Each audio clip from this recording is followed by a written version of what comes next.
Salut à toutes et à tous.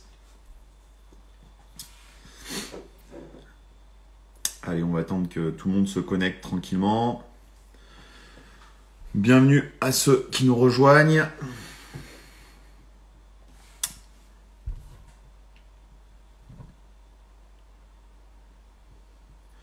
Donc ce soir, live avec notre ami Olivier Bollier.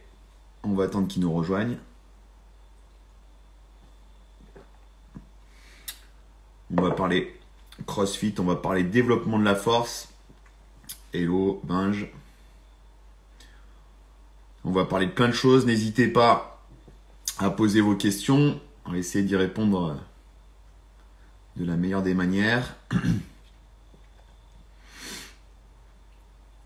Est-ce que vous pouvez m'indiquer déjà si tout le monde m'entend bien?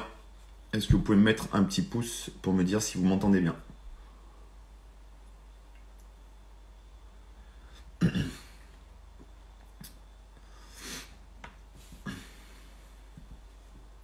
Allez, on va attendre qu'Olivier nous rejoigne. Ok, super. Merci Célia. Merci Arnaud. Merci à toutes et à tous. Donc comme je disais, ce soir, live avec Olivier Bollier, pardon. Il prendra le temps de se présenter et puis de vous en dire un petit peu plus. On va essayer d'avoir un bon échange. Donc pour ceux qui ne connaissent pas Olivier Bollier, c'est vraiment une référence dans le domaine de la préparation physique en France. Il fera un petit peu il vous fera part de son cursus tant sur le plan universitaire que professionnel et vous allez voir que ce mec est vraiment un calibre. Il a fait également de nombreux ouvrages. Il vous en dira un peu plus. On va attendre qu'il se connecte. Mais ça va vraiment être un live très cool, très riche. N'hésitez pas encore une fois à poser toutes vos questions. On essaiera d'y répondre de la meilleure des manières. Donc, on va attendre qu'il se connecte. Je vais peut-être lui envoyer une petite invitation. Hop. Olivier. Tac.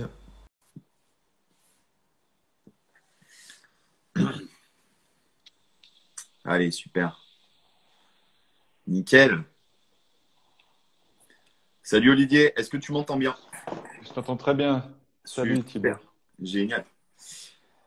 Ok, bon ben voilà. Donc Olivier nous a rejoint. Olivier, tout d'abord, avant de commencer, je tenais à te remercier d'avoir répondu favorablement à mon invitation. La semaine dernière, j'ai eu l'occasion de faire un live avec ton acolyte, avec Aurélien Broussal. On a vraiment échangé sur le coaching et sur plein de choses. Et du coup, tu as vu le live que j'ai fait également avec Sport Conditioning et puis on a échangé. Et puis je me suis dit que ça pouvait être très intéressant de faire un petit live ensemble, étant donné qu'en plus de ça, tu es vraiment une des références de l'univers préparation physique sur le plan français et puis également sur le plan international puisque tu as eu l'occasion de faire pas mal d'ouvrages. Donc vraiment, merci d'avoir répondu favorablement à mon invitation. Et pour commencer, déjà, je vais te demander de te présenter pour ceux qui ne te connaissent pas encore, faire un petit peu les présentations et puis ensuite on pourra commencer. Je te laisse la parole. Ouais. Je m'appelle Olivier Bollier, j'ai 44 ans. Je suis préparateur physique, c'est mon métier depuis une vingtaine d'années. J'ai la particularité d'avoir entraîné dans plusieurs sports, des hommes autant que des femmes, dans les sports d'hiver beaucoup, dans les sports d'été aussi. Euh, voilà, comme tu l'as dit, j'ai écrit ou coécrit 4 livres et je suis formateur. Euh, En termes de formation, j'interviens maintenant uniquement à l'UFR Stable de Lyon, au sein du Master 2 et du diplôme européen. Et sinon, je développe de la formation en ligne. Ok. Donc, ce qu'il faut savoir là pour ceux qui sont sur le live, Olivier, il a eu l'occasion d'encadrer, et il encadre encore de nombreux athlètes au niveau international. Est-ce que tu peux nous faire juste un petit point, question de mettre dans l'ambiance sur les athlètes que tu as pu encadrer? Alors moi, j'en connais certains, notamment euh, du côté de Lyon, les Lyonnais, notamment au patinage. Tu as beaucoup œuvré dans le milieu du Ouais. patinage. Est-ce que tu peux nous faire un rapide aperçu des personnes que tu as pu encadrer? Ouais, bon alors la plupart sont pas connus du grand public parce que je travaille dans les sports individuels, dans les sports j'ai travaillé donc 10 ans dans les sports de glace, dans les sports artistiques de glace. Ben là, j'ai eu des athlètes sur les Jeux de Turin, Vancouver et Sochi dans les sports de glace. Dans les sports d'été à Londres, j'ai eu un nageur qui s'est sélectionné aux Jeux sur 100 mètres papillon. Là, j'ai un nageur qui, j'espère, va gagner les 2 dixièmes qui lui manquent pour aller à Tokyo sur 50 mètres nage libre. Et au milieu de ça, je travaille encore pour la Fédération française de ski. J'ai travaillé pour les équipes nationales de ski de fond, 3 ans. Et là, depuis 6 ans, je travaille pour les équipes nationales de snowboard cross. Voilà, pour les athlètes globalement, quoi. À Tokyo, si j'ai des athlètes sélectionnés à Tokyo, ça sera mes 6e Jeux Olympiques où j'ai des athlètes sélectionnés. Donc voilà, vraiment, pour ceux qui sont sur le live, ça vous fait un petit état des lieux de la personne qui est parmi nous ce soir. Donc très intéressant le parcours d'Olivier. Moi, j'ai suivi, j'ai commencé à te suivre notamment par l'intermédiaire de tes différents ouvrages. Je suis également la formation que tu as mise en place en ligne pour compléter ma formation finalement en temps réel et au fur et à mesure de l'avancement de ma carrière. Donc, j'apprécie énormément ton travail.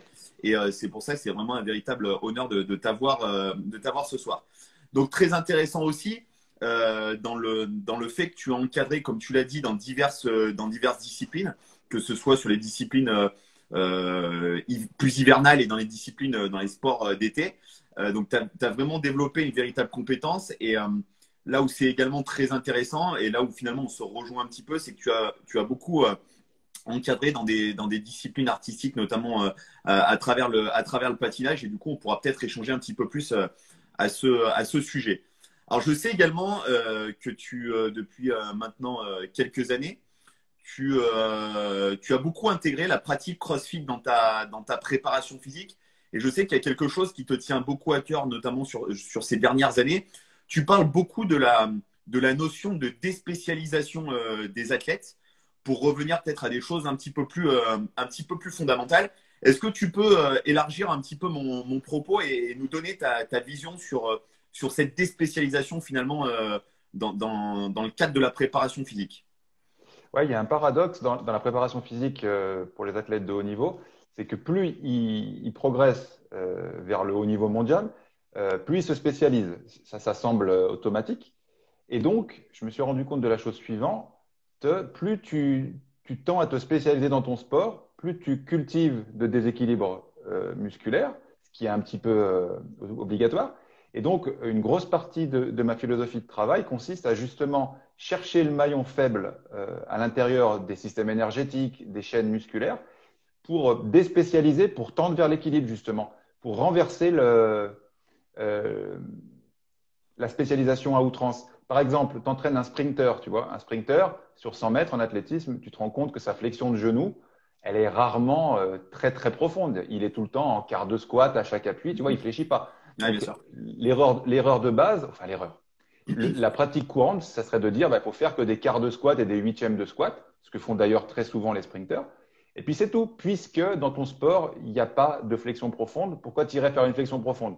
Alors, présenté comme ça, il n'y a pas de raison. Seulement, il se passe le problème de la spécialisation en outrance qui augmente drastiquement le risque de blessure. Si tu continues à te spécialiser jusqu'au point où ton organisme il est déséquilibré, eh ben, tu cultives le risque de te blesser. Et à un moment aussi donné, tu limites les progrès, même dans ces angles-là.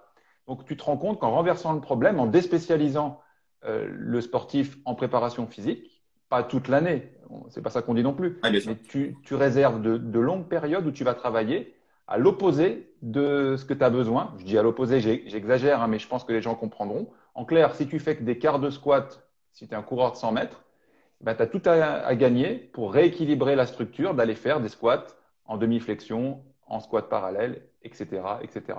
C'est dans ce sens-là que je parle de déspécialiser pour tendre vers l'équilibre dans le but de limiter les blessures. Alors, c'est très intéressant ton propos. J'ai pu en discuter déjà sur le live avec Aurélien. Et justement, moi, par l'intégration, depuis que j'ai intégré un petit peu le milieu CrossFit, je faisais finalement en préparation physique très peu de travail avec de la charge additionnelle, parce que pour ceux qui ne me connaissent pas, j'entraîne dans l'univers de la gym et j'entraîne sur de très jeunes gymnastes de 6-7 ans jusqu'à 17 ans. Il faut savoir que la gymnastique est un sport à maturité très précoce, encore plus chez les jeunes filles. Donc la préparation physique, bah, finalement, elle débute très très tôt. Et depuis que j'ai intégré un petit peu plus l'univers du CrossFit, je me suis rapproché de gens qui maîtrisent bien la pratique du squat ou de ce genre de choses que je n'avais pas forcément l'habitude d'intégrer en préparation physique. Et donc je l'ai intégré. Je l'ai intégré depuis le mois d'août, là, depuis la dernière reprise, août-septembre, quand on a pu s'entraîner, parce que ça n'a pas toujours été évident. Et j'ai intégré du coup la notion de squat et de squat profond. Et beaucoup de personnes m'ont demandé à quoi ça sert d'aller faire du squat profond chez les gymnastes, sachant qu'on est très très souvent en demi-flexion ou en quart de flexion, que ça soit lors de phases de poussée ou lors de phases de réception. À quoi ça sert? Et je me suis rendu compte en effet que d'enrichir ce pattern dans des amplitudes, pardon, dans des amplitudes différentes de ce qu'on avait l'habitude de rencontrer dans la pratique, en effet, ça pouvait être très intéressant et ça pouvait épargner de nombreuses blessures. Pour corroborer un peu mes propos, j'avais pas mal de petits soucis à l'âge de 13-14 ans chez beaucoup de gymnastes avec des petites pathologies, des petites inflammations au niveau du genou, au niveau de la cheville, au niveau de la hanche, notamment dû à de la répétition de gestes pliométriques, à du rebond. Il y a beaucoup de travail en rebond, en gymnastique. Et je me suis rendu compte que cette année, en ayant intégré une grosse routine de renforcement, en sortant un petit peu plus de l'aspect et du cadre de ce qu'on avait l'habitude de faire en renforcement, peut-être sur du renforcement un petit peu plus spécifique en gym, en les déspécialisant, justement, rejoignant un petit peu ce que tu disais, d'aller jouer sur des amplitudes, sur des variations d'amplitudes différentes, et ben, je me suis rendu compte qu'il y avait beaucoup moins de douleur parce que peut-être que l'appareil musculaire, l'appareil squelettique, tendineux, ligamentaire, était peut-être plus sollicité dans des tensions, dans des niveaux de tension différents, dans des amplitudes différentes, et ce qui pouvait justement, en effet, limiter ces blessures. Est-ce que par rapport à ça, toi, tu as un recul un petit peu plus, peut-être pas un petit peu plus, mais pour le coup, beaucoup plus avisé que moi sur justement les blessures, les pathologies, des pathologies chroniques. Est-ce que tu as un retour là-dessus? Est-ce que depuis que tu as mis en place peut-être de manière un peu plus intense cette déspécialisation, tu as vu des variantes? Oui, voilà, l'exemple que tu as donné, c'est un très bon exemple. Donc, toi, tu as donné l'exemple pour des jeunes, mais pour des adultes, c'est la même chose, quoi. Tu te rends compte, en fait, la mère nature, elle nous a donné des possibilités d'amplitude. Tu vois, X, ton genou, il peut se fléchir de X degrés. Il n'y a aucune raison valable pour ne pas réaliser cette amplitude-là euh, si elle a été prévue au départ par la machine, quoi. Tu Ouais, vois? d'accord. Donc, si tu n'honores pas, si je puis dire, l'amplitude que la nature t'a donnée, à un moment donné, elle te le fait payer. Tu vois, pas besoin d'aller faire des fois des grands discours scientifiques. Si tu peux fléchir le coude de 180 degrés à cette flexion-là, voilà, on ne voit pas. Il n'y a aucune raison que tu t'arrêtes là en permanence, quoi, tu vois. Il Ouais, faut bien aller sûr. jusque-là parce que tu es prévu pour. Alors, est-ce que après il faut le faire avec des charges énormes, à des volumes de travail énormes? Évidemment que non. Mais il n'y a aucune raison de ne pas honorer ce que l'amplitude de la nature t'a donné à la base. C'est aussi simple que ça. Sinon, tu vas à l'encontre de ce qui t'est permis de faire. Et ton exemple est parfait.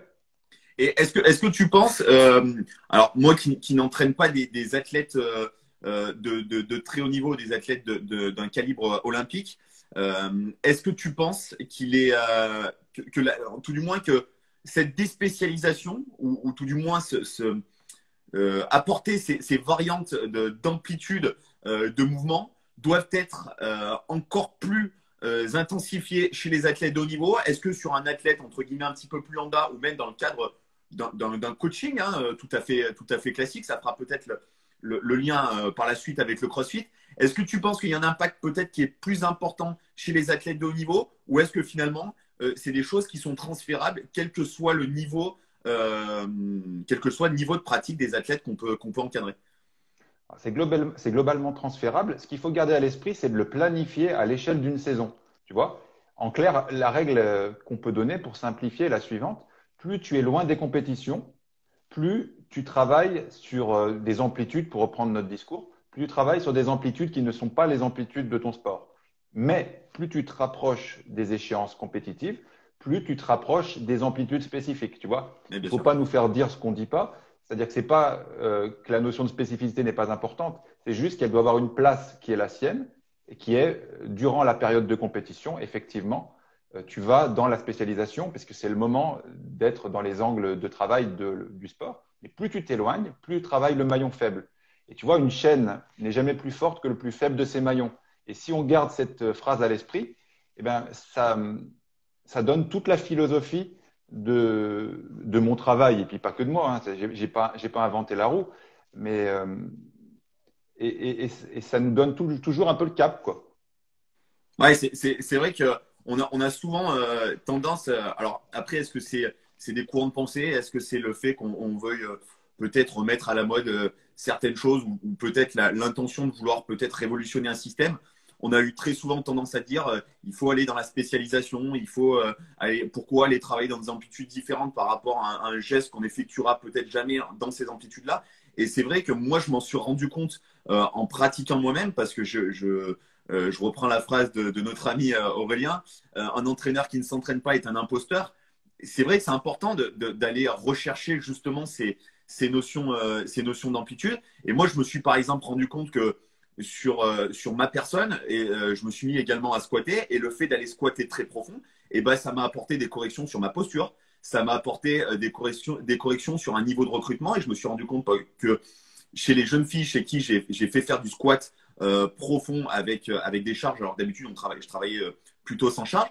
Et ben, je me suis rendu compte qu'on avait augmenté le niveau de recrutement musculaire. Et ça, c'est des choses, je pense, qu'on a peut-être aussi tendance un petit peu à négliger, que le fait d'aller dans des amplitudes, d'aller recruter musculairement dans des amplitudes plus importantes, ça se mettait aussi au service du recrutement dans des amplitudes qui vont être peut-être un petit peu plus infimes. Oui, pour illustrer ce que tu dis, c'est très juste sur la détente verticale. Tu vois, il y a des pièges. On se dit que pour sauter haut, on va faire effectivement un quart de squat. Pour aller dunker en basket, on va pas faire un squat complet. On est d'accord. Donc on se dit, tiens, quart de squat, quart de flexion en basket, pourquoi je vais faire un squat complet? Mais ce qu'on se rend compte en étudiant un peu plus profondément les choses, c'est que tu veux progresser en termes de détente verticale, plus il faut aller chercher les extenseurs de hanche. Et pour aller choper les extenseurs de hanche, eh ben, tu vas les attraper avec des fortes flexions, donc avec des squats profonds. Donc en clair, pour sauter plus haut en quart de squat, à un moment donné, il faut aller chercher des angles plus profonds parce que les muscles qui vont te faire sauter plus haut sont pas ceux que tu peux recruter facilement sur des angles hauts. C'est ça qui est un peu paradoxal. Donc c'est ça, c'est que non seulement ça prévient les blessures, le maillon faible, mais en plus, ça te permet même sur des angles qui semblent opposés de progresser dans la spécialisation, ce qui est un petit peu paradoxal hein, au premier abord, tu vois. Et c'est là, ouais, c'est là encore une fois où on se rend compte que la connaissance de l'anatomie sur le plan vraiment de l'engagement de chaque chaîne musculaire et même des muscles de manière isolée, la connaissance du milieu est très importante. Pour reprendre notre exemple en gym, par exemple, nous, on a l'habitude de travailler sur de très, très grandes amplitudes, sur des tensions qui sont vraiment extrêmes, notamment chez les gymnastes masculins sur toute la partie, sur toute la ceinture scapulaire. Et on se rend compte que, pour faire le parallèle avec ce qui se passe dans le CrossFit, les gens, par exemple, sur un dips, vont s'arrêter les coudes à 90 degrés en nous disant bah oui, mais bon, lorsque je vais faire un muscle-up, bah oui, lorsque tu vas faire un muscle-up, tu vas te retrouver dans un dips extrêmement profond, si on prend le muscle-up aux anneaux. Et les gens se disent oui, mais moi, je suis capable de faire 10 dips les coudes à 90 degrés. Oui, d'accord. Par contre, est-ce que tu es capable de faire un dips profond? Et là, on se rend compte qu'ils sont plus du tout capables de le faire parce que il y a un bon niveau musculaire en termes de coordination intramusculaire. Mais par contre, dès qu'on rentre dans une notion un petit peu plus intermusculaire, et ben là, on se rend compte qu'il y a un manquement. Et je pense que c'est peut-être le défaut le piège dans lequel on peut peut-être facilement tomber en tant que préparateur physique, c'est peut-être se focaliser peut-être trop sur de l'intramusculaire et peut-être négliger cette notion un peu intermusculaire. Est-ce que ça, c'est des choses que tu te rends compte également, peut-être en échangeant avec d'autres collègues Ouais. ou en université, puisque tu nous rappelais que tu intervenais dans le milieu universitaire? Oui, un petit peu. Oui, et tu vois, il y a aussi quelque chose dont on ne parle pas. Si on se focalise à outrance sur les angles de travail, le jour où il se passe une cacahuète dans l'activité, où tu sors de ton angle optimal, ben, tu es paumé.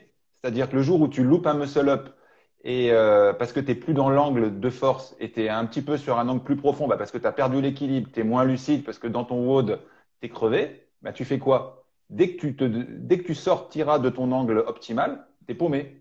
Et si tu t'es pour le coup préparé à l'imprévisible en allant chercher des angles qui ne sont pas les angles pile poil ceux de la pratique, bah, le jour où il y a une couille parce que tu es fatigué et en CrossFit, Dieu sait que la pré-fatigue, elle est au Ah, bien centre de sûr. tout, quoi. Mm, mm, mm. Donc le jour où tu sors du schéma parfait, bah, tu peux te récupérer et tu peux réussir une rep à l'arrache, alors que si tu n'es pas préparé, non seulement tu la réussis pas, mais tu risques de te fumer une épaule, quoi, tu vois. Il Exactement. y a ça aussi. Ouais, Et ce qui est ouais, et je vais. paradoxal, Ouais, excuse-moi, oui, ce qui est paradoxal, c'est qu'en plus en CrossFit, il y a une forte conviction qu'il faut être prêt à tout et n'importe quoi.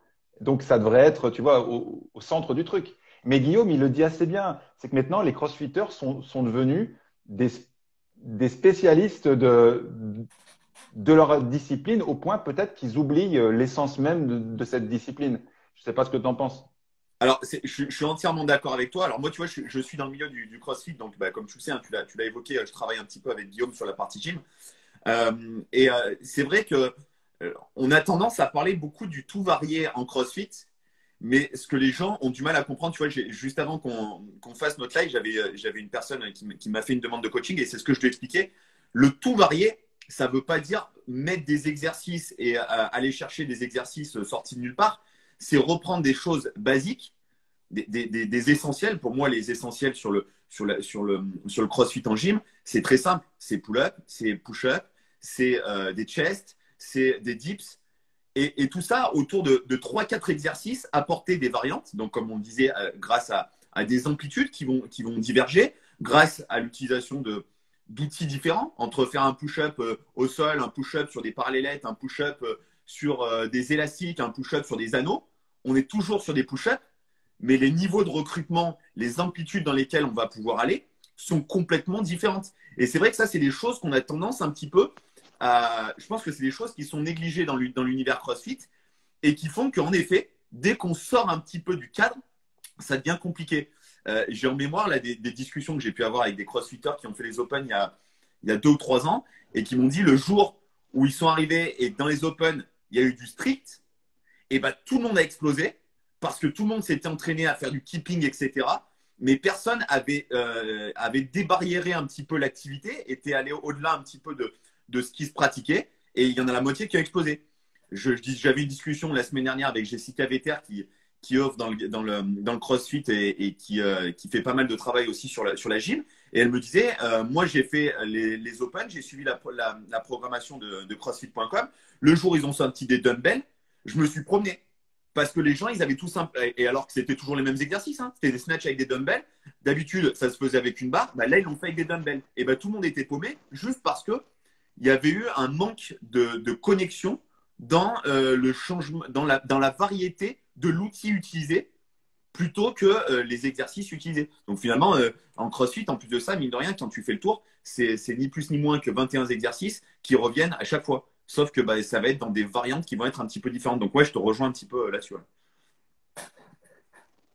Mais après, toi, je sais que tu utilises pas mal l'outil CrossFit. Est-ce que tu peux nous dire dans quelle mesure tu l'utilises? Est-ce que c'est pour toi un outil que tu intègres dans la préparation physique ou est-ce que c'est une méthodologie à part entière? Est-ce que tu peux nous en dire un petit peu plus par rapport à ça? Déjà, pour être tout à fait honnête, je suis venu au CrossFit sur le tard. Comme moi, j'ai 44 ans, c'est-à-dire que j'ai vu le CrossFit arriver en France comme un vieux, quoi. Et comme font la majorité des vieux, ils se disent c'était mieux avant, ce qui est quand même quelque chose d'hyper condescendant et complètement faux. Parce que tant bien même ça serait mieux avant, le fait est qu'avant c'était avant, maintenant c'est maintenant, et puis surtout c'est le futur qui importe. Donc, j'ai regardé le CrossFit un petit peu d'une manière condescendante. Donc, et puis, j'ai rencontré des gens qui m'ont fait comprendre que, des gens brillants, tu vois, qui m'ont fait comprendre que c'était bien plus que ce que je voyais des réseaux sociaux.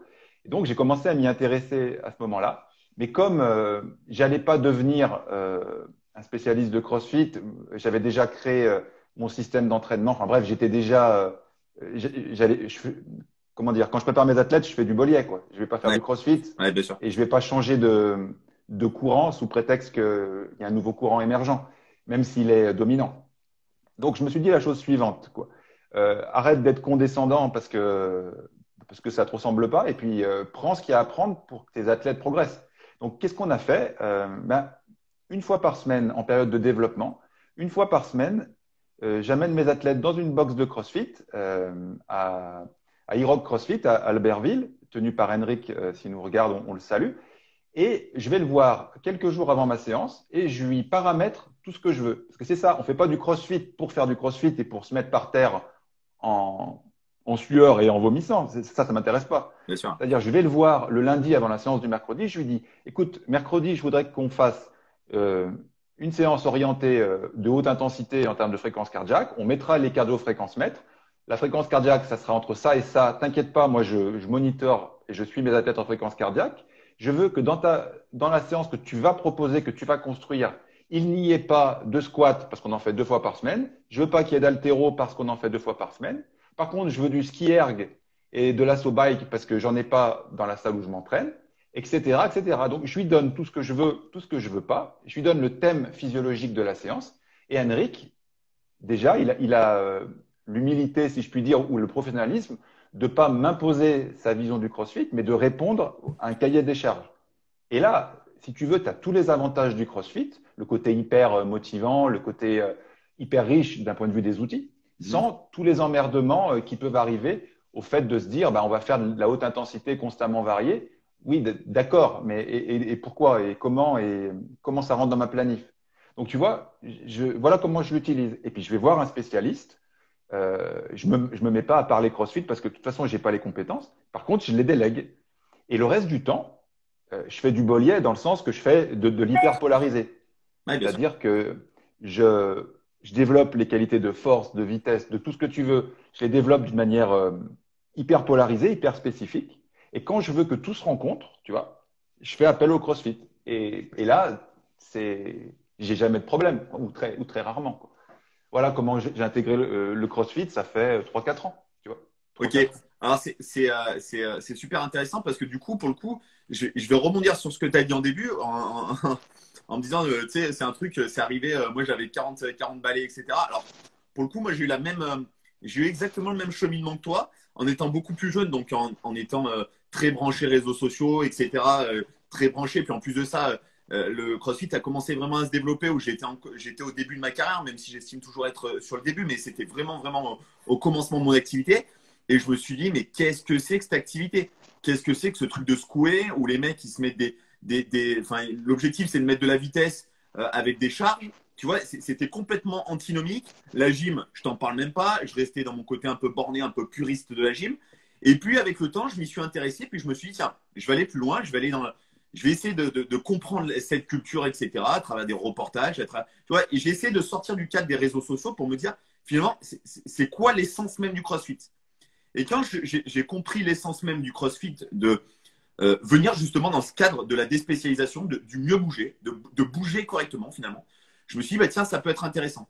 Et puis, j'ai rejoint finalement un petit peu la même dynamique que toi en me disant, alors, moi, de manière un petit peu différente, mais je me suis dit, finalement, tu critiques ce milieu, déjà, comment ça t'y intéressé? Donc, je me suis intéressé plus près. Je me suis dit, finalement, je me rends compte que, par exemple, sur la gym, en France, il y a peut-être des manquements. Donc, au lieu de critiquer, eh ben, essaye peut-être de proposer quelque chose, essaye peut-être d'apporter quelque chose, parce que je pars toujours du principe que quand tu critiques un système, il faut que tu sois capable d'apporter quelque chose en contrepartie, ou sinon tu fermes ta bouche, quoi. Tu critiques pas un système si tu n'es pas capable au moins de proposer quelque chose, sans dire que tu vas être plus pertinent, mais au moins de proposer quelque chose. Et puis, je me suis pris au jeu, etc. J'essaie de comprendre. Voilà, on a échangé avec Guillaume. Depuis, on collabore ensemble. Il m'a fait vachement changer mon point de vue sur le CrossFit, tout du moins dans la manière dont lui le propose et dont lui il le coach et il le dispense. Et finalement, je me suis rendu compte qu'il y avait des choses qui étaient très intéressantes. Et moi, c'est un petit peu pareil. Je m'en sers un petit peu comme un outil, pour apporter peut-être un petit peu plus de variété, apporter un côté un petit peu plus fun, d'autant que j'entraîne des adolescents, même des bébés, hein, parce qu'à 6-7 ans, je leur apprends à faire de la corde à sauter, je leur apprends à manipuler un kettlebell dans des choses très simples, à manipuler des dumbbells, à faire du travail de posturo avec des simples PVC, mais sur de la posturo type haltéro. Donc voilà, c'est des choses qui sont très intéressantes et sur lesquelles je pense qu'on ne peut pas s'asseoir et on ne peut pas nier l'intérêt qu'a l'activité CrossFit. Je pense que c'est mine Je d'or. vais même aller un petit peu plus loin que toi. Et moi, j'ai absolument aucun lien d'intérêt avec le CrossFit. Tu vois, je gagne pas un radis avec le CrossFit. Mais en 2021, un jeune qui vient me dire, ben, je rentre en STAPS ou je passe un BP muscu, je veux devenir préparateur physique.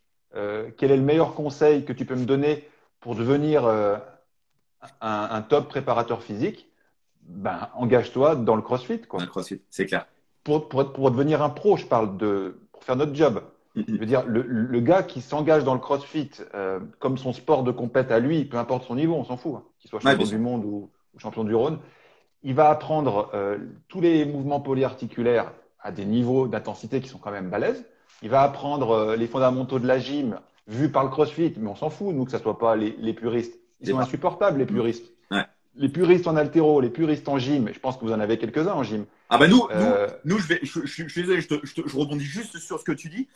Nous, en fait, le gros problème de la gym, c'est ça a été un petit peu le problème de l'haltéro au début, c'est que vu qu'on est l'un des sports historiquement les plus vieux finalement du monde olympique et même du côté vraiment pur de la gym, de l'évolution du corps dans l'espace, nous, tu sais, on n'a pas besoin des autres. Sauf qu'en fait, il y a une chose qu'on ne peut pas nier, c'est qu'il y a des gens qui viennent à la gym par le CrossFit. Et Comme là l'haltéro. où on serait complètement des abrutis finis, et je pense, et j'ai un regard très critique sur mon sport, on est complètement con. On est complètement débile. Parce que nous, on continue à penser, à dire oui, mais nous, ça ne nous intéresse pas. Les mecs marchent le plus vite possible sur les mains avec les jambes fléchies. Et alors, où est le problème? À partir du moment donné où ils n'engagent pas leur santé, où c'est appris correctement, au lieu de critiquer, mais tu vois, je m'inclus dedans parce que, comme je disais, j'ai eu la même réaction. Mais par contre, j'ai eu le recul pour me dire, bah, finalement, au lieu de critiquer, essaye peut-être d'aller apporter de la méthodologie, de la pédagogie, des outils pour qu'ils puissent progresser et apprendre dans des bonnes conditions. Parce qu'il y a une chose qu'il faut reconnaître au CrossFit, c'est que de manière globale, je dis 90%, parce qu'il y a toujours 10% de cons, mais dans 90% du temps, les gens sont hyper ouverts, ils sont demandeurs. Ils sont demandeurs d'apprendre de ces disciplines-là. Donc, et l'haltéro a fait un petit peu la même chose en disant, ouais, et en fait, l'haltéro s'est rendu compte que ils ont repris des licences à plus qu'en faire par l'intermédiaire du CrossFit. Donc oui, on est complètement absurde de penser, de raisonner en tant que puriste. Et en plus de ça, même en étant pratiquant de la gym, en ayant pratiqué à un bon niveau, il n'y a rien de plus chiant que regarder une compète de gym. Parce que c'est monotone, c'est monocorde. Par contre, ce qui se fait au niveau américain, la culture nord-américaine, c'est d'apporter ce côté chaud, d'apporter cette dimension fun et sortir finalement ces disciplines qui étaient dans un carton au coin de la pièce et qui pourtant sont l'essentiel de n'importe quel sport, de les remettre au goût du jour en apportant cette dimension de fun. Et même l'aviron, ils ont Ouais. passé le pas avec les compètes d'ergomètre. Pourtant, je sais ils sont durs comme du bois eux aussi, hein. Et même eux, ils ont compris. Et donc, l'haltéro l'a compris. Et puis, avec l'impulsion d'Aurélien, il a bien compris que de toute façon, s'il voulait remplumer les licenciés des clubs d'haltéro, Ensuite. il fallait s'ouvrir. Euh, L'aviron le comprend et la gym, effectivement, ça reste à la bourre. L'athlé le comprend bien aussi, parce que le travail de pied, si tu vas apprendre à courir, passer par l'athlé, c'est quand même pas mal. Bah, bien sûr. Bref, tout le monde l'a compris, pas la gym. Bon, tant mieux pour eux, il reste plein de poussière et puis un jour, on viendra les sortir sous forme de fossiles, peut-être, hein, je sais pas. Ouais, et puis en plus que moi, ce que je trouve grave, encore une fois, comme je disais, c'est que tu ne peux pas critiquer quelque chose sans y avoir mis les pieds dedans et sans essayer d'apporter une pierre à l'édifice. Moi, je me rends compte qu'il y a des gens, tu vois, j'ai passé un mois chez Guillaume cet été, j'ai pu encadrer certaines de ses classes et je me suis rendu compte qu'il y avait des gens à 45 balais qui m'ont dit, putain, mais Thibaut, la gym, c'est un sport exceptionnel, mais jamais on y serait venu sans le CrossFit. Et là, tu vois, quand tu entends ça, tu te dis, putain, merde, ça veut dire qu'on est passé, non seulement on est passé, mais on continue de passer à côté de quelque chose. C'est d'une ineptie totale. Alors qu'on sait très bien, on sait pertinemment que la gym, on a une culture de l'entraînement, culture de la méthodologie de travail, une exigence dans notre pratique qui peut apporter mais tellement au CrossFit et vice-versa, le CrossFit peut nous apporter un côté beaucoup plus fun, beaucoup plus dans le show, Décontracté. qui peut être très intéressante. Et je trouve ça Ah bon, complètement hallucinant. tant pis. Alors, pour rebondir sur ça, est-ce que toi, tu utilises un petit peu la dimension gym, CrossFit, dans ta préparation physique ou est-ce que tu le laisses plus à disposition des outils de la box de CrossFit dans laquelle tu vas? Ou est-ce que toi, tu interagis un peu là-dessus? Alors, ce qu'on fait avec Henrik, par an, tu vois, comme on fait ça par année, par an, on essaye d'apporter un petit quelque chose de la gym qui ne sont pas les sports traditionnels, on essaye de leur apporter quelque chose. Alors, une année, avec mes athlètes, on a essayé de leur apprendre le muscle-up. Une année, on a essayé, cette année d'ailleurs, on a fait pas mal de marches sur les mains. Souvent, on le fait en début de séance, un peu pour s'amuser et puis pour finir de s'échauffer, tu vois, quelque chose Ouais. d'un peu. Et puis après, on attaque dans le cœur de la séance. Donc, tu vois, tous les ans, on essaye d'apporter quelque chose qui n'est pas strictement des tractions ou des squats ou je ne sais quoi. Mais ça, j'essaye de le faire. Je le gère à l'échelle d'une Olympiade. C'est-à-dire, plus je suis loin des Jeux Olympiques, plus j'apporte des éléments nouveaux dans la préparation. Tu vois, très très loin des Jeux Olympiques, ben, on fait de la boxe, c'est ça, on apporte de la gym, on multiplie les modalités de renforcement aérobie, tu vois, on fait vélo, ski de fond, enfin bref, on fait plein de trucs. Et puis plus on se rapproche des Jeux Olympiques, là encore, on passe d'une déspécialisation à une spécialisation pour que l'année des Jeux, par contre, on va moins dans le large répertoire, on se spécialise de plus en plus sur les mouvements prédictifs de la performance, tu vois. Les mouvements prédictifs, c'est les mouvements qui sont à haut niveau de transfert dans ton sport, tu vois. Ouais, bien sûr. Donc oui, mais par contre, je le délègue, tu vois. Je vais pas aller voir 36 tutos pour essayer de faire marcher mes athlètes sur les mains, alors qu'il y a quelqu'un à 2 rues de chez moi qui va le faire d'une façon plus meilleure, plus sympa, et ça va pas me prendre des heures, tu vois. Moi, je suis par contre pour la spécialisation de mes compétences à moi, et je délègue quand il faut déléguer, quoi. Alors, il faut déléguer aux bonnes personnes, c'est C'est vrai, c'est toute la problématique. c'est tout l'enjeu. Et tu vois, nous, je pense qu'il y a aussi ça dans l'univers de la gym. C'est que ce qu'il faut savoir, là, pour ceux qui ne connaissent pas forcément trop l'univers gymique, la gym, il y a très, très peu de préparateurs physiques qui interviennent sur le milieu de la gym, puisque l'entraîneur en gym est par définition aussi préparateur physique. C'est ce qui nous donne une certaine polyvalence. Et c'est vrai qu'on a un petit peu de mal à faire ça. Alors, il y a quelqu'un qui le fait très bien et qui est qualifié pour les prochains Jeux Olympiques. Il a fait beaucoup parler de lui à Rio, qui s'appelle Samir Aït Saïd, qui est un spécialiste aux anneaux et qui, dans sa préparation, c'est également un passionné de MMA, de Jiu-Jitsu brésilien. Et dans sa préparation, il a mis 2, 3 séances par semaine où il fait du Jiu-Jitsu voilà, pour changer, pour casser un petit peu de la routine et en même temps, ça lui permet quand même de développer d'autres compétences physiques, physiologiques, d'aller chercher autre chose, d'aller chercher même peut-être un bien-être et un équilibre psychique, hein, là, sans sortir de l'aspect, en sortant un peu de l'aspect purement physique. Et ça, en effet, je pense que c'est très intéressant. Alors toi, en plus de ça, tu travailles à l'échelle d'une Olympiade. Donc une Olympiade, c'est 4 ans. Ça peut être très long. Et en effet, je pense que si pendant 4 ans, on est vraiment sur de ultra spécifique, et ben, je pense que ça peut très vite faire dégoupiller des athlètes. Donc c'est vrai que cette notion aussi de gérer l'espace-temps et d'une programmation, comme tu disais, sur 4 ans, ça demande d'avoir aussi du recul, d'être entouré de personnes compétentes et surtout de ne pas avoir peur. Et là, s'il y a des personnes qui sont sur le live, je sais qu'il y a des personnes qui m'ont dit qui seraient là et qui sont à la transition là, pour savoir ce qu'ils vont faire dans les prochaines semaines et les prochaines années en termes d'études, en termes de job. tu as dit quelque chose de super intéressant, c'est que tu as plus de 20 ans d'expérience dans le domaine de la préparation physique. Et aujourd'hui, tu éprouves le besoin et la nécessité d'aller faire appel à d'autres personnes pour aller chercher une spécificité, une compétence que toi, tu n'as peut-être pas forcément. Et je pense que ça, c'est bien à entendre, c'est bon à entendre, parce qu'aujourd'hui, je pense que trop de coachs ou de préparateurs physiques pensent qu'il faut qu'ils maîtrisent absolument tout. Or, je pense que c'est absolument impossible. Moi, j'ai des personnes qui m'ont demandé, qui m'ont dit, ouais, j'ai vu que tu avais fait un Alpha Ironman. Est-ce que tu peux nous faire une préparation pour notre Alpha Ironman? Non, parce que je n'ai pas la compétence. J'ai pris quelqu'un d'extérieur pour venir apporter une compétence spécifique à ma préparation. Je peux pas, je n'ai pas la pertinence, non seulement la pertinence, la connaissance pour pouvoir faire ce genre de choses. Donc, je pense que c'est super intéressant que tu nous avances ça en expliquant clairement il faut connaître ses qualités, c'est une chose, mais il faut aussi connaître ses limites et ne pas les outrepasser et ne pas avoir peur de déléguer. Toi, dans ton staff, est-ce que toi, tu as conçu un petit peu un staff autour de toi? Il y a des gens de confiance avec qui tu travailles ou est-ce que de manière assez régulière, tu es à la recherche de nouvelles personnes pour sans arrêt renouveler un petit peu les gens avec qui tu travailles ou est-ce que tu as plutôt un staff réduit? Ben oui, déjà, je peux pas dire que j'ai un staff puisque 90% de la prépa physique des athlètes, c'est moi qui l'a fait. Parce que là, on parle du CrossFit quand je délègue à Henrik, mais voilà, tout le reste du temps, enfin, c'est tout moi qui gère.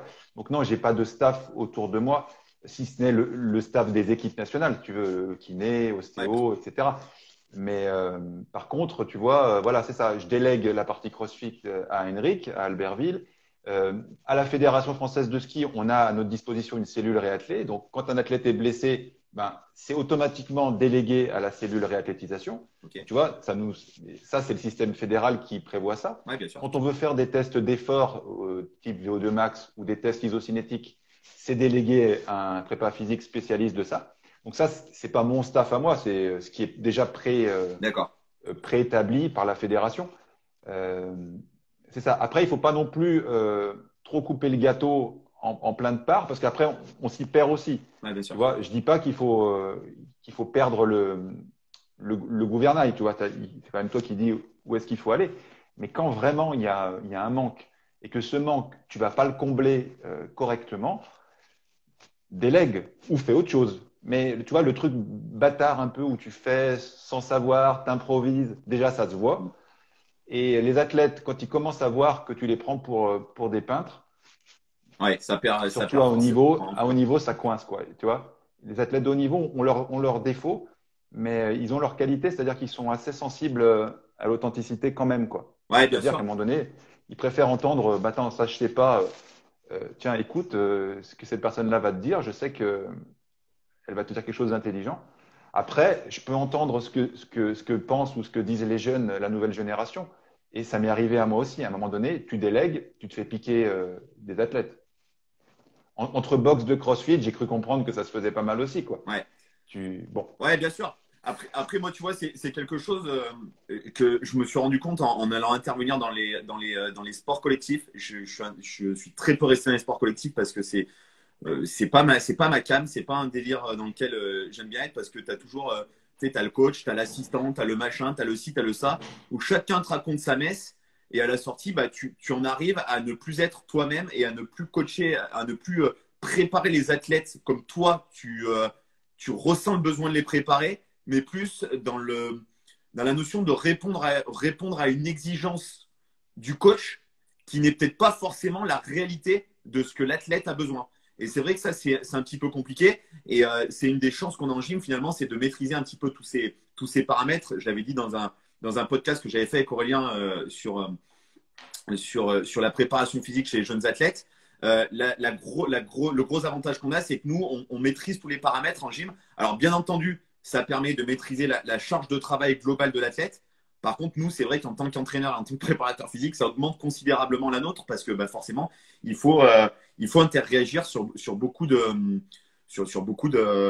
paramètres. Et du coup, c'est vrai que c'est pas forcément évident. On a une petite question là, Vincent. Les athlètes et leur entourage ont-ils de suite été ouverts à de nouvelles méthodologies de déspécialisation ou étaient-ils un peu réticents au début? Ça dépend comment tu l'amènes. Euh, les athlètes de haut niveau, ils ont la particularité, c'est s'ils ne voient pas le lien directement avec leur sport, la plupart se démotivent ou sont méfiants.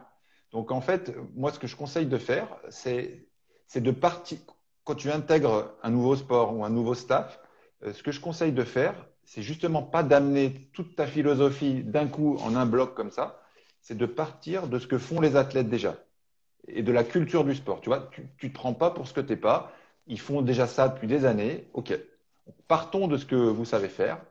Et petit à petit, tu rajoutes, si tu veux, une petite brique, une briquette, et tu l'expliques. Et une fois que tu commences à obtenir la confiance de tes athlètes, ce qui n'est pas facile à obtenir au début, tu rajoutes une autre briquette, puis une autre briquette, etc. Et puis petit à petit, ils se rendent compte que finalement, on peut faire d'autres choses. Mais en fait, il ne faut pas l'amener en force. L'erreur, c'est de se dire, attention, table rase, je vous explique, voilà comment ça se Ouais. passe. Parce que en frontal, ça marche. Je trouve que d'expérience, ça marche pas. On part de ce qu'ils savent faire et on construit petit à petit avec la confiance que les athlètes vont te donner. Parce que tu peux bien faire les meilleures choses du monde s'ils sont pas d'accord avec toi, d'une manière légitime ou pas d'ailleurs, Mhm. ça fonctionnera pas. Donc, il faut y aller avec diplomatie. Ouais, c'est. Alors, moi, je te rejoins complètement. Et alors, moi, je suis un petit peu dans un cas de figure différent, mais qui va rejoindre tes propos. Moi, je travaille comme je disais, avec de très jeunes athlètes. Aller expliquer à un gamin à 7 8 ans qu'il va falloir qu'il fasse des tractions, qu'il va falloir qu'il grimpe à une corde ou qu'il va falloir qu'il fasse des pompes ou des dips, quand il faut lui expliquer que ça, c'est indispensable pour faire de la gym, il y a un moment donné, même si un enfant reste beaucoup plus docile, entre guillemets, je dis bien entre guillemets, qu'un adulte, il a ce besoin qu'on lui explique pourquoi. Et c'est d'autant plus difficile chez un enfant parce que faire la relation pour un gamin, même si on lui explique, faire la relation entre la préparation physique et l'activité, c'est pas forcément toujours évident. Mais c'est vrai que je te rejoins sur le fait de l'aborder de manière progressive. Après, moi, comme je disais, j'encadre des jeunes athlètes. Donc, je les mets tout de suite dans cette culture, dans le moule finalement de la préparation physique et je l'intègre de manière assez rapide en essayant d'être très ludique, de rester dans le jeu au début. Et puis après, ça devient une habitude. Mais en effet, les premiers temps que j'ai eu des athlètes en préparation physique hors du cadre de la gym et que je leur ai fait faire des choses assez orientées gym, ils se sont dit, mais attends, mais on est où là? Moi, je fais de la moto, tu es en train de me mettre sur des anneaux, tu es en train de me mettre sur des élastiques, quel est l'intérêt? Mais là, encore une fois, je te rejoins et c'est ce qu'on a pu dire également la semaine dernière avec Aurélien sur la notion de coaching à 360 degrés, cette notion d'intégrer son travail dans un contexte global et en effet d'expliquer parce que je pense que le coaching, en effet, c'est pas le coaching que ça soit à haut niveau ou avec des athlètes un peu plus lambda. La difficulté, c'est pas de mettre de la méthodologie en place, c'est pas de mettre des exercices en place, c'est de le faire intégrer, de faire comprendre à l'athlète l'intérêt qu'il a à faire ce travail, l'intérêt qu'il a à mettre de la rigueur et finalement le niveau d'engagement, le niveau de coaching qu'on va mettre dans chacune de ces actions en expliquant, en interagissant, en encourageant. Et je pense que c'est peut-être ça le plus compliqué. C'est ça. Je voulais juste, il va nous rester une petite dizaine de minutes. Je voulais juste aborder avec toi, parce que tu es l'un des spécialistes dans le domaine sur le développement notamment de la force. On a pu échanger il y a quelques semaines, voire quelques mois de ça, sur le développement de la force, où je t'avais demandé ton avis, etc., pour venir corroborer ou peut-être remettre en question un petit peu ma méthodologie de travail. Si tu avais 3 méthodologies de travail qui soient, alors c'est une question un peu bâtarde, mais 3 méthodologies de travail dans le développement de la force que tu pourrais préconiser, lesquelles seraient-elles? Alors je sais que c'est pas une question qui va t'arranger parce que dans la formation que j'ai suivie de ta part, tu proposes 10 méthodologies différentes, mais finalement si tu avais un top 3 du développement, qu'est-ce que tu préconiserais? Je sais pas si on peut donner un top 3, mais en fait, ça dépend du contexte. Alors, c'est vrai que quand tu as dit ça, tu n'as rien dit, parce que c'est vrai que c'était toujours relativement insupportable quand les gens te demandent une question et toi, tu réponds ça dépend. Parce que finalement, on pourrait répondre ça dépend à peu près n'importe quelle question, puis on n'est pas plus avancé. Alors, Mais je te pose la question parce que c'est une question qui m'a été posée, mais je le savais très bien. Je savais déjà la réponse que tu allais nous Ouais, apporter, mais ces personnes sont sur le live, donc c'est pour ça. Ne réponds pas forcément à la ouais. question, mais voilà. Mais Explique-nous ta vision. ceci étant, Euh, il y a une méthode, je pense que c'est celle que je t'avais donnée. Tu vois, c'était l'isométronique Ouais, de mémoire. ouais, oui, c'est ça. Tu t'en rappelles? Ouais, ouais, c'est ça. En fait, l'isométronique, c'est une vieille méthode. Hein, tu vois, on croit qu'elle a été inventée, et puis le nom est fait savant, mais tu vois, c'est dans les années 50. C'est Perry Rader dans les années 50 qui a inventé ça. L'isométronique, c'est la fusion de isométrique et isotonique. C'est comme ça qu'ils ont créé la méthode. C'est du mouvement partiel et de l'isométrie combinée dans un même exercice, où tu le fais dans la zone de force, par exemple en développé couché dans la deuxième partie du mouvement, ou dans la zone de faiblesse dans la première partie, quand tu sors la barre des pecs, tu vois. Et l'intérêt de cette méthode, c'est de développer une spécificité de la force dans, non pas un angle, mais un trajet, une zone, tu vois, spécifique. Donc c'est une spécificité à une zone entraînée. Comment tu fais ça? Eh ben, tu fais, par exemple, 4 à 6 répétitions à un certain pourcentage où tu as dedans des mouvements partiels plus de l'isométrie. Tu vois? Ouais. Et ça, tu cumules isométrie et mouvement dynamique. Donc, tu cumules les avantages des deux mondes, un peu, c'est ça. Tu vois? Ouais, bien sûr. Alors ça, c'est des choses que nous, on a l'habitude de pas mal faire en gym. Et la question, ça va rejoindre une autre question qui m'a été posée. C'est très facile finalement de programmer, de planifier et d'entraîner sur des gestes maîtres, tels que du développé couché, tels que sur du squat, lorsqu'on va parler de charge additionnelle. Euh, et dès qu'on va passer sur du travail à poids de corps, les gens vont très vite être perturbés parce que là, on ne parlera plus de pourcentage. Ça sera beaucoup plus compliqué de parler de pourcentage, hein. Parce que vous prenez quelqu'un qui ne sait pas faire un pull-up, vous devez l'amener de zéro pull-up à un pull-up. Là, on n'est pas en train de parler de pourcentage. La personne n'est pas capable d'engager un niveau de force nécessaire pour faire ne serait-ce qu'une répétition à son poids de corps. Et je trouve que justement, cette méthodologie de travail est aussi intéressante sur du travail à poids de corps parce que finalement, on peut modifier les angulations de travail pour augmenter ou pour diminuer finalement le poids de corps. On peut passer, on ne sait pas faire un pull-up, on va jouer sur du travail de rowing, etc. Euh, donc, c'est une méthodologie en effet qui est très intéressante et c'est pour ça que je t'avais demandé ton avis parce que je voulais savoir justement s'il y avait peut-être quelque chose d'encore plus pertinent dans une notion de remise en question permanente. Je me suis dit, bah, peut-être que Olivier peut te proposer quelque chose de peut-être encore plus pertinent. Et ça a tout de suite rejoint ce qu'on faisait déjà, ce que je faisais déjà. Donc ça m'a confirmé un petit peu ça. Et est-ce que pour toi, le travail en tempo est différent de ce travail isométronique ou est-ce que c'est deux choses qui finalement sont assez similaires parce que je sais que le tempo, c'est quelque chose qui te tient à cœur. Et c'est quelque chose, moi, que j'ai mis en place depuis maintenant 2 ou 3 ans, notamment grâce à ton ouvrage sur le développement de la force. Je vous encourage à l'acheter si vous ne l'avez pas fait pour ceux qui suivent le live. C'est un petit ouvrage très simple à comprendre et en même temps très efficace. Est-ce que pour toi, c'est deux choses qu'on pourrait compacter ou est-ce que c'est deux méthodologies vraiment distinctes? En fait, la notion de tempo, c'est tout simplement isoler, zoomer ou pas, d'ailleurs, sur chacune des phases du mouvement. La phase excentrique, la phase isométrique au point bas, la phase concentrique et l'autre phase isométrique entre les deux reps. Donc en fait, on dit souvent la méthode des tempos, mais ce n'est pas une méthode parce qu'en fait, tous les mouvements possèdent ces 4 phases. Donc, tu vois, par essence, les tempos sont juste la modulation de ces 4 phases-là pour obtenir un, un objectif particulier. D'accord?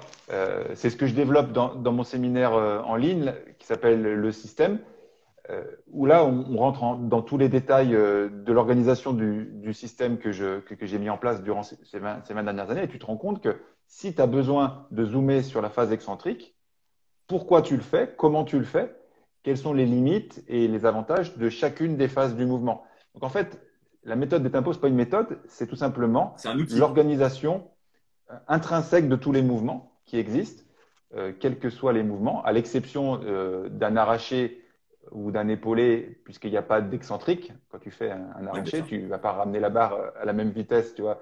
Mais à l'exception de ces mouvements-là, ils sont inhérents à tous les mouvements. Donc, tu vois, on ne peut pas les scinder, on ne peut pas dire que c'est une méthode, c'est juste un zoom sur certaines phases du mouvement pour souvent répondre à un besoin, quoi, à un besoin dans ton sport ou dans ta problématique de prépa physique, quoi. C'est plus un outil finalement qu'on va mettre au service pour, hein, comme tu disais parfaitement bien, zoomer. Donc par exemple, c'est une question qui m'a été posée justement sur les tempos. Alors c'est vrai que moi je dis beaucoup, on travaille sur la méthode en tempo, mais en effet, c'est pas une méthode à proprement dit, c'est un outil dont on va se servir sur une méthodologie de travail. Moi par exemple, en faisant de l'isométronique, je rajoute en fonction du moment de la saison et en fonction du geste, je rajoute ces notions de tempo avec des moments des phases de maintien qui vont être plus ou moins longues, des phases concentriques qui vont être plus ou moins dynamiques, des phases excentriques qui vont être plus ou moins longues.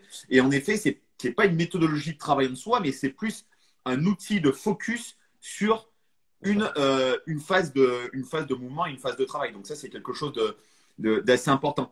Euh, Est-ce que tu peux, je pense on va terminer là-dessus, est-ce que tu peux nous, nous résumer finalement l'intérêt du travail en tempo parce que moi, c'est souvent la question qu'on me pose. Oui, alors tu vois, moi, j'aimerais bien faire intégrer du tempo dans mon travail, mais finalement, qu'est-ce que je dois choisir comme tempo?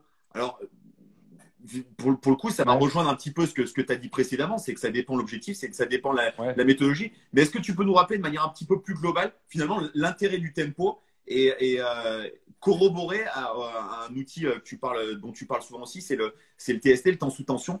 Et ça, c'est quelque chose qui, je pense qu'il ne faut pas perdre de vue et qu'on ne peut pas dissocier. Non. En fait, si on veut simplifier, on pourrait dire la chose suivante, que le fait de raisonner pas seulement en termes de rep, mais en termes de temps sous tension, c'est-à-dire de tempo, le tempo multiplié par le nombre de reps te donne le temps sous tension, tout simplement. D'accord? Et ben de raisonner en termes de temps sous tension, ça amène à la chose suivante, c'est que tu peux t'entraîner en mettant moins lourd et en obtenant des gains au moins aussi bons. Pas toute l'année, pas tout le temps, mais là encore, tu peux très bien périodiser ton entraînement et te rendre compte qu'en allongeant, par exemple, c'est ce qu'on fait au début. Au début, tu commences à allonger l'excentrique, tu vois, à le rendre un peu plus long. Et si tu allonges l'excentrique, fatalement, tu enlèves du poids sur la barre parce que tu vois bien que descendre la barre en 2 secondes ou la descendre en 4, ben, si tu gardes le même poids, ça ne va pas le faire. Donc, déjà, la première chose, c'est se dire allonger l'excentrique impose d'enlever du poids, mais tu le fais pour une raison particulière, tu vois. Et ce qui est compliqué avec souvent avec les gens qui viennent des sports de force, c'est de leur faire comprendre, c'est pas parce qu'on est moins lourd sur la barre qu'on n'obtient pas des tensions intramusculaires importantes, d'accord? Et il faut arriver à faire comprendre aux gars, je dis aux gars parce que c'est plus un problème masculin, ça, Ouais. C'est un problème d'ego aussi, il faut se que dire ce qui est. Hein. C'est un problème mais c'est de. ça, quand je dis un problème masculin, c'est un problème d'ego. Ouais. Et la chose qui nous intéresse, c'est pas de savoir celui qui il monte la plus grosse barre en pontant, en se tortillant et en faisant je ne sais quoi. L'important, c'est de savoir en quoi le développement de ta force va impacter positivement ton sport en préparation physique ou ta santé si tu fais tu t'entraînes pour toi. Parce que savoir que tu fais 100 kilos au coucher, 90 ou 110, mais si tu fais 100 kilos au coucher comme un gros cochon en pontant et en écartant les mains le plus possible pour avoir un trajet le plus long possible, ça veut juste dire que si tu resserrais les mains et que tu arrêtais de ponter, Ça serait plus ponter, la même ça veut chose. dire cambrer à outrance si tu n'es pas un powerlifter ou lever le cul, tu vois. Ouais. Qu'est-ce que tu en as à foutre de gagner 10% de ta force en pontant et en écartant les mains? Déjà, quel est le transfert dans ton Donc sport? quelque La chose plupart qui ne du sera temps, pas aucun. transférable, en effet. Ouais. Et en plus, c'est vraiment un problème arithmétique. C'est pour dire, ben, j'ai fait 110 au lieu de 100. Ouais, et donc, et qu'est-ce que quoi? Si t'es pas powerlifter, explique-moi bien quel est l'intérêt. Tu vois, c'est comme les mecs, t'en as plein les salles, Je te coupe, quoi. Olivier. Je te laisse finir ton explication. J'attrape juste un chargeur parce que sinon ça va couper. Je te laisse finir. Je t'en prie. Oui, je disais juste que c'est ça, l'intérêt, c'est de répondre à un besoin qui est transférer ta force dans ton sport ou te rendre plus performant dans la vie de tous les jours, tout en restant en sécurité, quoi. Et le problème de se dire je mets le plus lourd possible, la plupart du temps, n'a pas de sens si c'est tout simplement par des combines biomécaniques, quoi. L'exemple de la largeur des mains au développé couché, c'est un bon exemple. Si tu réduis le trajet en écartant les mains le plus possible, tu mets plus lourd. Et donc, donc rien du tout, quoi. Rien du tout. Ouais, bien En sûr. fait, Et ça, c'est super intéressant et c'est une question en fait que je me suis posée quand j'ai fait faire du squat à mes petites où on a fait elles squattaient 4 fois par semaine, elles s'entraînent 5 fois, on squattait 4 fois par semaine. Et je me suis dit comment on va pouvoir arriver à trouver le même intérêt en termes de développement de la force, etc. Donc moi par exemple j'avais fait le programme de Guillaume, donc squat everyday, j'ai squatté pendant 80 jours, 7 sur 7, squat lourd en utilisant la méthode du 1RM du jour et non pas le 1RM global, mais bien 1RM du jour. Et je me suis dit, bah, comment tu peux transférer ça sur les petites? Et en effet, j'ai repris en suivant ta formation en ligne. Je me suis dit, bah, tiens, on va peut-être jouer, on va décharger le poids de la barre parce qu'on sait que des enfants, finalement, ce n'est pas des adultes en miniature. Donc, il a fallu trouver en fait comment on allait pouvoir décharger la barre, amoindrir le poids tout en restant dans le même registre de développement de la force que si la barre était chargée à haute intensité. Donc, c'était vraiment un pari. Et là, pour le coup, c'était cool de travailler avec des enfants parce que du coup, il a fallu que je me creuse la tête et je n'avais pas le choix. Je ne pouvais pas me permettre, pour vous donner un ordre d'idée, j'ai une petite sur un 1RM. Elle a squatté 82 plombes en back squat. Elle fait 43 kilos et elle a 13 ans. Donc, autant vous dire que ça commence déjà à être costaud. Vous imaginez bien que j'allais pas lui faire un back-off à 2x2 à 95% et un 2x3 à 90%. C'était absolument impensable parce que la petite, à un moment donné, ça allait pas bien se passer, surtout en cette période de croissance, etc. Donc, du coup, je me suis référé justement sur ce temps sous tension en augmentant, en diminuant la charge et en augmentant de manière drastique les phases excentriques. Et pour le coup, ça a très bien marché sur le développement de l'explosivité en combinant notamment avec le travail de descendre en squat très profond. Bien entendu, ça a été fait avec un gros travail de renforcement périphérique. Donc ça, c'est vraiment intéressant. On va terminer. Il y a une dernière petite question. Écarter les mains, c'est réduire, non? Pas augmenter le trajet. Oui, je pense que c'est… Olivier a fait juste une petite erreur là-dessus. Il a fait un impair parce que tout à l'heure, tu disais qu'en bien écartant sûr. les bras, ça augmentait le trajet. Non, non, bien entendu, Mais non, ça le réduit, oui, ça bien sûr. diminue le trajet. Ça fait un Ok. petit trajet, donc petit trajet égale plus de poids, mais égale plus petit transfert aussi, la plupart du temps. Transférabilité zéro. Ouais, c'est vrai que c'est souvent ça. Et moi, je m'en suis rendu compte, par exemple, dans le CrossFit, où les mecs font des PR ou font des espèces de performances exceptionnelles. Forcément, avec les chaussures de powerlifting, avec la ceinture, avec les genouillères, je me dis à quoi ça sert de se donner l'illusion de squatter. Tu vois, moi, là, je vais continuer le travail de squat. Je fais 3 fois par semaine. À part lorsque j'ai vraiment en fin de semaine où j'ai fait un travail où il y a eu beaucoup d'intensité dans ma semaine, je mets la ceinture plus à terme de préventif, mais je ne squatte pas des barres que je ne suis pas capable de squatter pieds nus et sans ceinture parce qu'il y a pas d'intérêt. C'est se vendre du rêve, quoi. J'ai même plus loin, moi, et là, je suis relativement seul dans cet argument-là, mais je le dis quand même. Moi, j'allais dire j'interdis, c'est pas vrai, mais je limite le plus possible l'utilisation des straps dans les mouvements type. Tout simplement pourquoi? Parce que si la nature t'a donné le grip nécessaire pour saisir une barre de 100 kilos, d'accord, en pronation, il n'y a pas de raison intellectuelle de manquer de respect à la nature en te disant je vais mettre 110, je vais mettre 120 parce que je mets des straps. Si tu peux pas saisir 100 kilos, plus de 100 kilos naturellement, C'est que tu n'es pas. ça veut dire qu'il y a un système de protection qui est en place. Donc, si tu squeezes le système de protection, et les genouillères et la ceinture, c'est la même chose, t'étonne pas qu'un jour, la nature te renvoie l'ascenseur, quoi. C'est un peu comme tout à l'heure, l'histoire de nos amplitudes profondes. Si tu es doté d'une amplitude de ce type-là et que tu vas jamais en dessous de ça, c'est pas fait pour. Donc, si tu respectes pas ce pourquoi la nature t'a doté, l'amplitude ou ton grip, donc il n'y a pas de raison qu'à un moment donné, elle te le rende pas la nature. Par contre, j'autorise mes athlètes à saisir la barre en prise mixte. Ouais. Parce que la prise mixte, c'est quelque chose que anatomiquement tu peux faire. Par contre, quand tu prends une prise mixte, tu fais une série comme ça, une série comme ça. Tu vois? Ouais, bien sûr. Mais par exemple, les straps, niet. Ah, niet. La plupart du temps, niet, tu vois. Ouais, bien Parce que sûr. je vois pas pourquoi je vais squeezer mon grip, quoi. Alors après, ouais, ça rejoint, tu vois, un truc qu'on voit souvent dans le CrossFit. Les mecs qui ne savent pas faire des muscle-up, ils mettent un élastique et ils font des muscle-up. Non. Si tu ne sais pas faire, si tu n'as pas le niveau de force pour faire un muscle-up, tu ne fais pas de muscle-up. Enfin, c'est aussi simple que ça, quoi. Ouais. Je suis entièrement d'accord avec toi. Et c'est vrai que le nombre de gens qui te disent, ah non, mais moi, si j'enlève ma ceinture, si j'enlève mes genouillères, si j'enlève mes chaussures de powerlifting, je ne peux pas squatter. Mais dans quel monde on vit? Dans quel monde on vit? Ça veut dire qu'en gros, tu es en train de me dire que tu squattes peut-être 150 ou 160 plombes, mais que concrètement, si on t'enlève tes chaussures de powerlifting, si on t'enlève les genouillères et la ceinture, tu ne te mets même pas sous la barre. Il y en a, c'est presque ça. Il y en a, c'est presque, ils ne se mettent pas sous la barre, ils osent même pas, y aller, quoi. C'est ça, ouais. À un moment donné, là encore, si toi, si les gars qui nous écoutent, pour l'instant, il a tout ce que tu as dit comme équipement, ça fait pas de lui une mauvaise personne, quoi, tu vois. Ouais, bien sûr. C'est pas un trou du cul parce qu'il met une ceinture, c'est pas ce qu'on dit, quoi. Ouais, bien sûr. Mais on veut juste dire que peut-être que tu pourrais réfléchir au fait que de temps en temps, enlève ta ceinture un petit peu, puis tu vas te rendre compte que tu meurs pas. Si tu fais une série de moins, eh ben, tu fais une série de moins.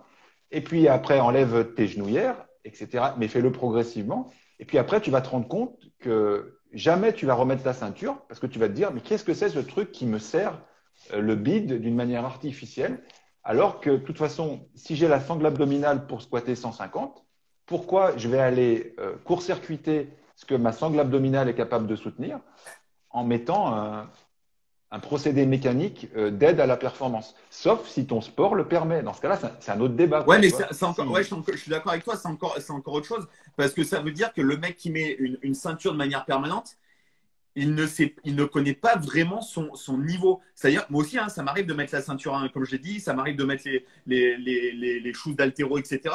Mais je le fais de manière, pas, avec parcimonie, mais je sais à combien je suis capable de squatter sans la ceinture, à combien je suis capable de squatter pieds nus. Moi, je fais des 1 RM du jour à chaque séance. Tous mes 1 RM, je les fais pieds nus sans ceinture. Et ensuite, éventuellement, sur les back-off, quand je sens qu'il y a un petit peu de fatigue, etc., que je suis peut-être un petit peu moins vigilant, que sur le plan du gainage, c'est un petit peu moins solide, ça m'arrive, hein, ça m'arrive de mettre les chaussures d'haltéro, ça m'arrive voilà, mais encore une fois, c'est vraiment utilisé avec parcimonie. Là, il y a quelqu'un qui nous dit, Gilles, la force de préhension n'est pas comparable avec la force des cuisses. Exemple soulevé de terre, il n'y a pas de risque de blessure. Bah, C'est toi qui le dis. ouais, je suis d'accord. Je suis d'accord. Ça veut dire que peut-être tu es peut-être plus puissant en cuisse que la capacité que ton dos il a à relever la barre ou que tes mains ont à tenir la barre. Moi, je vais rebondir là-dessus. Par exemple, chez nous en gym, on utilise beaucoup les poignées de force ou les maniques. Donc, c'est des choses qui permettent de limiter les amplitudes articulaires pour éviter de trop traumatiser ou les maniques d'avoir un meilleur grip. Euh, si je prends cet exemple, moi en préparation physique avec les athlètes que j'ai ou même avec moi-même, je n'autorise jamais à mettre les poignées de force ou à mettre les maniques parce que pour moi, c'est apporter quelque chose qui va peut-être combler un manque de force, combler un manque d'équilibre, etc. Et je trouve que c'est pas forcément bon. Tu fais des muscle-up, tu fais du travail de traction tout le temps avec tes maniques. On sait que les maniques, elles viennent prendre un relais au niveau du poignet. Donc forcément, ta force de préhension, elle est beaucoup moins engagée que si tu le faisais à main nue. Donc oui, encore une fois, l'utilisation d'outils extérieurs, certes, mais je pense que ça a utilisé en effet avec parcimonie. Ok, super. Eh ben écoute, on va. Si on a une ou deux questions, on peut les prendre si tu as encore 5 alors, minutes. pas de. Est-ce qu'il y a des gens qui ont des questions? J'essaie de remonter un petit peu. Non, pas de questions. Bah, n'hésitez pas en tout cas si vous avez des questions. Je sais qu'Olivier est super dispo. Enfin super dispo. En tout cas, répond toujours aux différentes questions qui lui sont posées. Moi, c'est pareil. Si on me dit bonjour et qu'on me parle proprement, hein, par contre, je réponds pas aux questions quand c'est écrit avec une faute d'orthographe à chaque mot et qu'on me dit ni bonjour ni merci, par contre. Ouais. Alors, c'est vrai, pas ça déconner. c'est quelque chose qui est important et du coup, on clôturera là-dessus. À un moment donné, quand vous envoyez des messages, il faut savoir que c'est notre métier de répondre certes aux questions, mais il ne faut pas oublier que notre temps, que ce soit pour Olivier, que ce soit pour moi ou que ce soit pour n'importe qui, notre temps, c'est de l'argent. Donc, un minimum de correction, de dire bonjour et de demander déjà si vous dérangez pas à l'instant T, ça semble être la moindre des choses. Ça peut paraître évident pour trois quarts des gens, mais c'est bon de le répéter. En effet, un bonjour, un merci, ça n'a jamais tué Non. personne et c'est beaucoup plus appréciable. Donc oui, en effet. Et puis ouais, je dirais quand même que non, c'est pas vraiment notre métier de répondre aux questions sur les réseaux sociaux. Pas vraiment quand même. Alors, c'est vrai que c'est pas vraiment notre métier. Même si on le fait, il faut bien vous dire qu'on le fait en effet à titre de plus de passionné. En effet, tu as raison de me corriger. Plus en qualité de passionné, d'envie de transmettre, d'envie de transmettre. Et je rebondis sur ce que tu dis. Moi, il y a des gens qui m'ont dit oui, alors j'aimerais que tu me donnes des tips, etc. En fait, c'est mon boulot. Je fais des programmations, je fais du coaching, je fais des formations là-dessus. Toi, Olivier, tu dispenses énormément de ta compétence et de ton savoir à titre gratuit et tu as mis aussi de la formation en ligne. Donc, arrêtez aussi de vouloir que du gratuit parce que je vous rappelle que pour en arriver là, alors Olivier encore plus que moi parce qu'il a encore plus d'expérience, encore plus de compétences que moi, ça a mis des années. Donc, à un moment donné, voilà, arrêtez de vouloir que du gratuit parce que nous, on a passé des années sur le terrain à se bouger les fesses et à mettre des choses en place. C'est pas pour faire que du gratuit non plus. Je tiens à le préciser parce que c'est important. Ok, eh ben écoute Olivier, encore une fois, mille merci. Merci beaucoup de ta présence et pour ce super live. Je pense on aura bien captivé l'ensemble des gens qui sont restés en masse sur ce live. Je te souhaite une très bonne fin de soirée, un très bon week-end et je te remercie encore mille fois pour avoir répondu à mon invitation. Je t'en prie, c'était un plaisir. À très bientôt. Salut, bonne soirée. Ciao.